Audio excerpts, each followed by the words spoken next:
درود رفقا، اگه فکر میکنی غذای بدون گوشت نمیتونه سیر کننده و خوشمزه باشه، این ویدیو قراره نظرتون رو عوض کنه. 500 گرم اسفناج که 5 دسته میشه، نه خیلی ریز و نه خیلی درشت خورد میکنم. بعد از خورد کردن میریزم داخل تابه و اصلا نیازی به روغن ما نداریم. هم میزنم و بعد سر تابه رو میذارم، زمان میدم تا اسفناج سرخ بشه. اگه دنبال یک غذای فوری و فوق العاده خوشمزه هستین، حتما این دونات اسفناج رو امتحان کنید.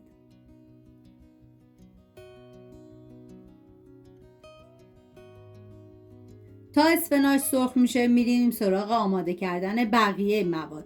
ما نیاز به 280 گرم جوی دو سر پرک داریم که به هر وسیله‌ای که داریم و راحت هستید جوی دو سر پرک رو پودر کنید.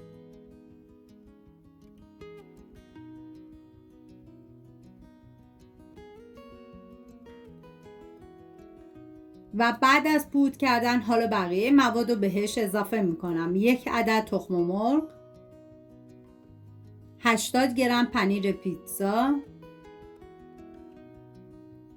و 2 قاشق غذاخوری ماست که شما از هر نوع ماستی که دوست داشتین میتونین استفاده کنید و 1 قاشق چایخوری نمک و 7 گرم بیکینگ پودر. هم میزنم و حالا توی این مرحله 100 میلی لیتر آب ولرم که 1 فنجون میشه بهش اضافه میکنم. حتما از آب ولرم استفاده بکنین، چون اگه از آب سرد استفاده کنین بافتش رو خیلی سفت میکنه. و حالا میریم سراغ اسفناج. بعد از اینکه اسفناج سرخ شد حالا ادویه ها رو بهش اضافه میکنم. پودر سیر، فلفل سیاه، پودر تخم گشنیز، زردچوبه و نمک. هم میزنم و میذارم ادویه ها تف بخورن، عطر ادویه ها آزاد بشه. بعد از اینکه ادویه ها تف خوردن دیگه حرارت رو خاموش میکنم و میذارم اسفناج کمی خنک بشه.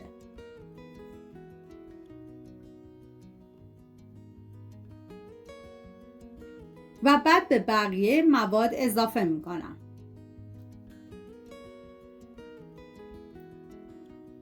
حالا همه مواد رو با هم دیگه مخلوط میکنم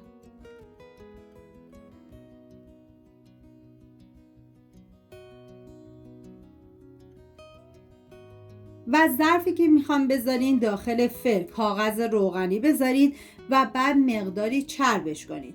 حالا از مواد برداریم مثل دونات شکل بدین و حتما دستتون چرب باشه که دونات ها رو آماده میکنید و بعد بذارید داخل سینی فر و دور تا دور دونات رو به هر اندازه‌ای که دوست دارید پنیر پیتزا بریزید و بعد بذارید داخل فری که از قبل گرم شده با دمای 180 درجه به مدت 20 دقیقه.